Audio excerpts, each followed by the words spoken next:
is in the email configuration. Occasionally, the penetrator needs to send emails.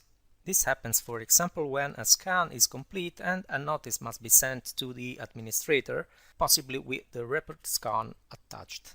Up to the previous firmware, all mails were sent by the penetrator through its web server. This has been a common practice for years, but as the number of spam is growing all over the world and anti-spam filters are getting more and more sophisticated, sending a mail from a web server has become a deprecated practice, even with an authentication on an external SMTP server. The risk is that anti-spam engines detect emails sent from a web server as spam messages and report the sending IP address as a spammer to international RBLs.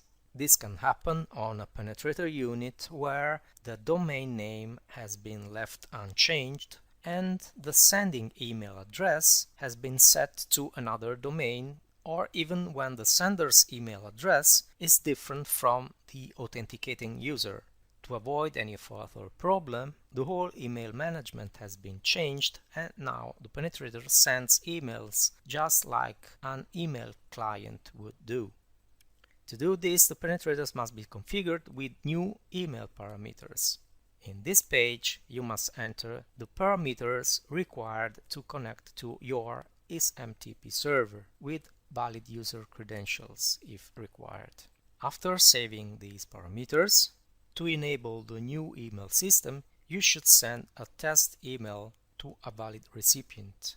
If the parameters are correct and the mail could be sent, a success message will appear. As soon as installing firmware 52, these parameters must be configured immediately, otherwise the penetrator will not be able to send any more emails. To remind you this, a pop-up message will appear on the home page.